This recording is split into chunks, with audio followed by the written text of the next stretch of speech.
ನೋಡಿ ಇವತ್ತು ಪ್ರಮುಖವಾಗಿ ಲೈವ್ ಕರ್ನಾಟಕದಲ್ಲಿ 4 ಸುದ್ದಿಗಳನ್ನು ನಿಮಗೆ ತೋರಿಸ್ತಾ ಇದ್ದೀವಿ. ಇದೆಲ್ಲರೂ ಆತಂಕ ಪಡಲೇಬೇಕಾದಂಥ ಸುದ್ದಿ. ಯಾಕಂತ ಹೇಳಿದ್ರೆ ನೋಡಿ 4-5 ವರ್ಷಗಳ ಹಿಂದೆ ಇಡೀ ಜಗತ್ತೇ ಕೊರೋನಾದಿಂದ ತತ್ತರಿಸಿ ಹೋಗಿತ್ತು. ಅದರಲ್ಲೂ ಭಾರತ ಕೂಡ ಹೊರತಾಗಿಲ್ಲ. ಕರ್ನಾಟಕದಲ್ಲಿ ಸಾವಿರಾರು ಸಂಖ್ಯೆಯಲ್ಲಿ ಜನ ಸಾವಿಗೀಡಾಗಿದ್ದರು. ಈಗಲೂ ಕೂಡ ಕೊರೋನಾ ಅಂತಂದರೆ ಒಂದು ಕ್ಷಣ ಜನರು ಬೆಚ್ಚಿ ಬೀಳ್ತಾರೆ. ಈಗ ಮತ್ತೆ ಕೊರೋನಾ ಎಂಟ್ರಿ ಆಗಿದೆ. ಭಾರತದಾದ್ಯಂತ 250 ಕೇಸ್ಗಳು ದಾಖಲಾಗಿದ್ದಾವೆ. ಕರ್ನಾಟಕದಲ್ಲಿ 35 ಸಕ್ರಿಯ ಪ್ರಕರಣಗಳನ್ನ ಹೇಳ್ತಾ ಇರೋದು. ನೋಡಿ, ಸದ್ದಿಲ್ಲದೆ ಕೊರೋನಾ ಗುಮ್ಮ ಅಂಟಿಕೊಂಡು ಬಿಟ್ಟಿದೆ. ಇದನ್ನು ಅಷ್ಟು ಸುಲಭವಾಗಿ ಯಾರೂ ತೆಗೆದುಕೊಳ್ಳೋ ಹಾಗಿಲ್ಲ. ಮತ್ತೆ ಜನ ಪ್ರಶ್ನೆ ಕೇಳ್ತಿದ್ದಾರೆ, ಲಾಕ್ಡೌನಾ, ಕ್ವಾರಂಟೈನಾ? ಮತ್ತೆ ಕೆಲವೊಂದಿಷ್ಟು ನಿರ್ಧಾರಗಳನ್ನು ಸರ್ಕಾರ ತೆಗೆದುಕೊಂಡು ಬಿಡುತ್ತಾ? ಅದೆಲ್ಲದಕ್ಕೂ ಕೂಡ ಸರ್ಕಾರ ಅಲರ್ಟ್ ಆಗಿದೆ. ಹಾಗಾಗಿನೇ ಜನರಿಗೆ ಕೆಲವೊಂದಿಷ್ಟು ಮಾರ್ಗಸೂಚಿಗಳನ್ನು ಕೂಡ ಬಿಡುಗಡೆಗೊಳಿಸಲಾಗಿದೆ. ಇನ್ನು ಸುದ್ದಿ ನಂಬರ್ 2 ನೋಡಿ, ಕಾವಿ ಹಾಕ್ಕೊಂಡ್ರೆಲ್ಲ ಸ್ವಾಮೀಜಿಗಳಲ್ಲ, ಗಡ್ಡ ಬಿಟ್ಟವರೆಲ್ಲ ಸ್ವಾಮೀಜಿಗಳಲ್ಲ. ಸ್ವಾಮೀಜಿಗಳಾದವರು ಎಲ್ಲರೂ ಸಾಚ ಅಲ್ಲ. ಕಾಮಪಿಶಾಚಿರಿ ನಾವಿವತ್ತು ಹೇಳೋಕೆ ಹೊರಟಿರುವಂಥ ಸ್ವಾಮೀಜಿ ಕಾಮಪಿಶಾಚಿ. ಅವನು ಕಾಮದಾಹಿ. ಅವನದು ಒಂದು ಸ್ಟೋರಿ ಇದೆ ಇಂಟ್ರೆಸ್ಟಿಂಗ್ ಆಗಿದ್ದು. ಮತ್ತು ಸುದ್ದಿ ನಂಬರ್ 3, ಡೆಲಿವರಿ ಬಾಯ್ಗಳು ಇತ್ತೀಚೆಗೆ ರೌಡಿಸಮ್ ಜಾಸ್ತಿ ಮಾಡ್ತಾ ಇದ್ದಾರೆ ರೀ. ಅವರು ಡೆಲಿವರಿ ಕೆಲಸಕ್ಕೆ ಬರ್ತಾರೆ ಅಥವಾ ಹೊಡೆದಾಡಕ್ಕೆ ಬರ್ತಾರೆ ಗೊತ್ತಾಗ್ತಾ ಇಲ್ಲ. ಇಲ್ಲಿ ಏನೋ ಸ್ವಲ್ಪ ಅಡ್ರೆಸ್ ವಿಚಾರಕ್ಕೆ ಸ್ವಲ್ಪ ಏನೋ ವ್ಯತ್ಯಾಸ ಆಯಿತು ಅಂತ ಕಾರಣಕ್ಕೆ ಪಂಚ್ ಮಾಡಿಬಿಡೋದ, ಕಣ್ಣೇ ಹೋಗಿಬಿಟ್ಟಿದ್ದೀರಿ ಒಬ್ಬೊಂದು. ಇದು ಕೂಡ ಇವತ್ತಿನ ಪ್ರಮುಖ ಸುದ್ದಿ. ಇನ್ನು 4ನೇ ಸುದ್ದಿ, ಈಗ ಸುಹಾಸ್ ಶೆಟ್ಟಿ ಬರ್ಬರ ಕೊಲೆಗೆ ಸಂಬಂಧಪಟ್ಟಂಗೆ ಸಾಕಷ್ಟು ಟ್ವಿಸ್ಟ್ಗಳು ಸಿಗ್ತಾ ಹೋಗ್ತಾ ಇತ್ತು. ಈಗ ಮತ್ತೊಂದು ವಿಡಿಯೋ ರಿವೀಲ್ ಆಗಿದೆ. ಅವರು ಯಾವ ರೀತಿಯಾಗಿ ಹಂತಕರು ಆತನನ್ನು ಚೇಜಿಂಗ್ ಮಾಡಿದರು ಅಂಥೇಳಿ ಅಲ್ಲಿದ್ದಂಥವ್ರು ಎಲ್ಲರೂ ಕೂಡ ಮೂಕ ಪ್ರೇಕ್ಷಕರಾಗಿ ಕೊಚ್ಚಿ ಕೊಲೆ ಮಾಡೋದನ್ನು ನೋಡ್ತಾ ಇದ್ರು. ನೋಡಿ, ಈ ಎಲ್ಲ ಸುದ್ದಿಗಳಿಗೆ ಸಂಬಂಧಪಟ್ಟಂತೆ ಇವತ್ತು ನಾವು ನಿಮಗೆ ಸಂಪೂರ್ಣವಾದಂತಹ ಮಾಹಿತಿಯನ್ನು ಕೊಡ್ತಾ ಹೋಗ್ತೀವಿ. ಇದ್ರ ಬಗ್ಗೆ ಹೆಚ್ಚಿನ ಮಾಹಿತಿಯನ್ನು ಕೊಡಲಿಕ್ಕೆ ನಮ್ಮ ವರದಿಗಾರರು ಕೂಡ ರೆಡಿಯಾಗಿದ್ದಾರೆ. ಅವರು ನಾನು ಕಾರ್ಯಕ್ರಮಕ್ಕೆ ವೆಲ್ಕಮ್ ಮಾಡ್ಕೊಳ್ತಾ ಇದ್ದೀನಿ. ಇನ್ನು ಮೊದಲ ಸುದ್ದಿಯತ್ತ ನಾವೀಗ ಹೋಗೋಣ. ಕೊರೋನಾ ಸೈಲೆಂಟಾಗಿ ವಕ್ಕರಿಸಿಬಿಟ್ಟಿದೆ. ರಾಜ್ಯದಲ್ಲಿ ಒಟ್ಟು 35 ಪ್ರಕರಣಗಳು ಪತ್ತೆಯಾಗಿದ್ದಾವೆ. ಮತ್ತೆ ಎಂಟ್ರಿ ಕೊಟ್ಟಿದೆ. ಇದು ರೂಪಾಂತರಿ ಒಮಿಕ್ರಾನ್ ಮುಂದುವರೆದ ಭಾಗ, JN1 ಅಂತ ಹೇಳ್ತಾ ಇದ್ದಾರೆ. ಆತಂಕ ಪಡುವ ಅಗತ್ಯ ಇಲ್ಲ ಅಂತ ಹೇಳ್ತಾರೆ. ಆರಂಭದಲ್ಲಿ ಎಲ್ಲರೂ ಹಂಗೆ ಹೇಳೋದು, ಆಮೇಲೆ ಜಾಸ್ತಿ ಆದಮೇಲೆ ಬಾಯ್ ಬಡ್ಕೊಳ್ಳೋದು. 32 ಪ್ರಕರಣ ಬೆಂಗಳೂರಿನಲ್ಲಿ ಆಕ್ಟಿವ್ ಆಗಿದ್ದಾವೆ. ಮತ್ತಷ್ಟು ಹೆಚ್ಚಾಗುವ ಆತಂಕ ಇದೆ. ಫುಲ್ ಅಲರ್ಟ್ ಆಗಿದೆ ರಾಜ್ಯ ಆರೋಗ್ಯ ಇಲಾಖೆ. ಬಹಳ ಕೇರ್ಫುಲ್ ಆಗಿರ್ಬೇಕು ಜನ ಕೂಡ. ನಾಳೆಯಿಂದ ರಾಜ್ಯದಲ್ಲಿ ಕೋವಿಡ್ ಟೆಸ್ಟ್ಗಳು ಆರಂಭ ಆಗುತ್ತೆ. ಅಂದರೆ RT-PCR ಟೆಸ್ಟ್ಗಳು ಆರಂಭ ಆಗುತ್ತೆ. ಮೆಡಿಕಲ್ ಕಾಲೇಜು, ಆಸ್ಪತ್ರೆ, ಜಿಲ್ಲಾಸ್ಪತ್ರೆಗಳಲ್ಲಿ ಟೆಸ್ಟನ್ನು ಮಾಡಲಾಗುತ್ತೆ. ಓನ್ಲಿ ಸರ್ಕಾರಿ ಆಸ್ಪತ್ರೆಗಳಲ್ಲಿ 8 RT-PCR ಟೆಸ್ಟಿಂಗ್ ಲ್ಯಾಬ್ಗಳ ಓಪನ್ ಮಾಡೋಕ್ಕೆ ಸರ್ಕಾರ ನಿರ್ಧಾರವನ್ನು ಮಾಡಿದೆ. ನಿನ್ನೆವರೆಗೂ ರಾಜ್ಯದಲ್ಲಿ 35 ಕೊರೋನಾ ಕೇಸ್ಗಳು ದಾಖಲಾಗಿತ್ತು. ಸದ್ಯ 5 ಸರ್ಕಾರಿ ಆಸ್ಪತ್ರೆಗಳಲ್ಲಿ ಮಾತ್ರ ಕೋವಿಡ್ ಟೆಸ್ಟನ್ನು ಮಾಡಲಾಗುತ್ತೆ.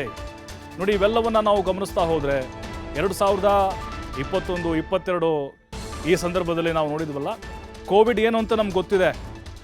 ನಮಗೆ ಎದುರಿಸೋಕೆ ಅನುಭವ ಇದೆ. ಕೈ ತೊಳೆಯೋದು, ಸ್ಯಾನಿಟೈಸಿಂಗ್ ಹಾಕ್ಕೊಂಡು ಕೈ ತೊಳೆಯೋದು, ಮಾಸ್ಕ್ ಹಾಕ್ಕೊಳ್ಳೋದು, ಸೋಷಿಯಲ್ ಡಿಸ್ಟೆನ್ಸ್ ಮೇಂಟೈನ್ ಮಾಡೋದು, ಇವೆಲ್ಲ ನಮ್ಗೆ ಗೊತ್ತಿದೆ, ಹೊಸದಲ್ಲ. ಆದರೆ ಹೇಳೋಕ್ಕಾಗೋದಿಲ್ಲ. ಈಗ ಸಕ್ರಿಯ ಪ್ರಕರಣಗಳು ನೋಡ್ತಾ ಇದ್ದರೆ ಇನ್ನೂ ಹೆಚ್ಚಾಗುವ ಆತಂಕ ಇದೆ. ನೋಡಿ, ಥಾಯ್ಲ್ಯಾಂಡ್, ಸಿಂಗಾಪುರ, ಹಾಂಗ್ಕಾಂಗ್ 50,000 ಕೇಸಸ್ಗಳು ಬರ್ತಾ ಇದ್ದಾವ್ರೆ ಒಂದೇ ವಾರದಲ್ಲಿ. ಯಾವುದನ್ನು ಕೂಡ ಇಲ್ಲಿ ನಾವು ನೆಗ್ಲೆಕ್ಟ್ ಮಾಡೋ ಹಾಗಿಲ್ಲ. ರಾಜ್ಯ ಸರ್ಕಾರ ಕೂಡ ಗೈಡ್ಲೈನ್ಸನ್ನು ಬಿಡುಗಡೆ ಮಾಡಿದೆ.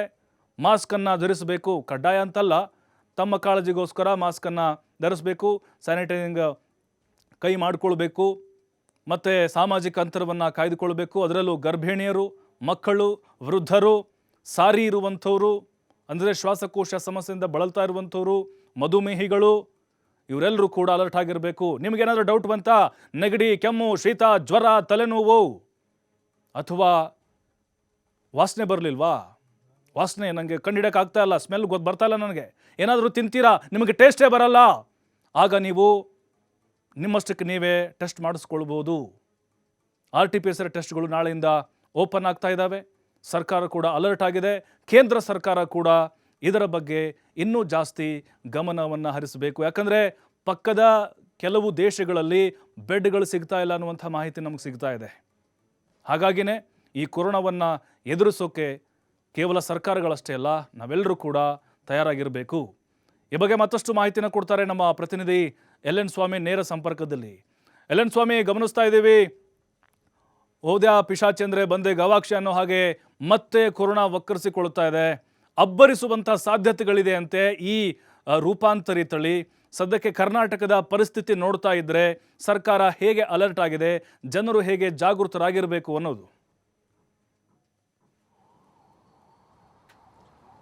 ಪ್ರಭು, ಮತ್ತೆ ರಾಜ್ಯದಲ್ಲಿ ಹಾಗೂ ದೇಶದಲ್ಲಿ ಕೋವಿಡ್ ಮಹಾಮಾರಿ ಸಂಚಾರ ಆಗ್ತಾ ಇರುವಂಥದ್ದು.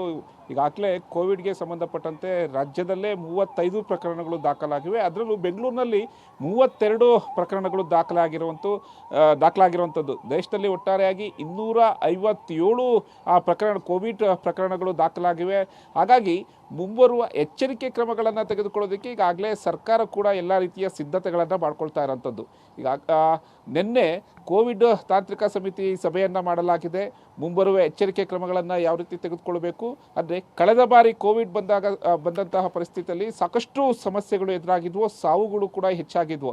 ಹಾಗಾಗಿ ಈ ಬಾರಿ ಮೊದಲೇ ಅದಕ್ಕೆ ಯಾವ ರೀತಿ ಒಂದು ತಯಾರಿ ಮಾಡಿಕೊಳ್ಬೇಕು, ಯಾವ ರೀತಿ ಒಂದು ಮುಂಜಾಗ್ರತಾ ಕ್ರಮಗಳನ್ನು ಕೈಗೊಳ್ಳಬೇಕು ಅನ್ನೋದ್ರ ಬಗ್ಗೆ ಈಗಾಗಲೇ ಕೋವಿಡ್ ತಾಂತ್ರಿಕ ಸಮಿತಿ ಸಭೆಯನ್ನು ನಡೆಸಿದೆ. ಆರೋಗ್ಯ ಸಚಿವ ದಿನೇಶ್ ಗುಂಡೂರಾವ್ ಅವರ ನೇತೃತ್ವದಲ್ಲಿ ಈಗಾಗಲೇ ಸಭೆಯನ್ನು ಕೂಡ ನಡೆಸಿರುವಂಥದ್ದು. ಒಂದಷ್ಟು ಮಾರ್ಗಸೂಚಿಗಳನ್ನು ಈಗಾಗಲೇ ಬಿಡುಗಡೆ ಮಾಡಲಾಗಿದೆ.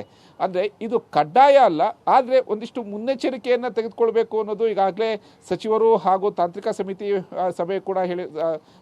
ಸಮಿತಿ ಕೂಡ ಹೇಳಿರುವಂಥದ್ದು.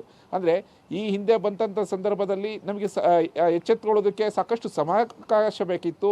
ಅದನ್ನು ಟೆಸ್ಟ್ ಮಾಡಲು ಆ ಕಿಟ್ಗಳನ್ನು ಪರ್ಚೇಸ್ ಮಾಡೋದಕ್ಕೆ ಸಾಕಷ್ಟು ಕಾಲಾವಕಾಶ ಬೇಕಾಗಿತ್ತು.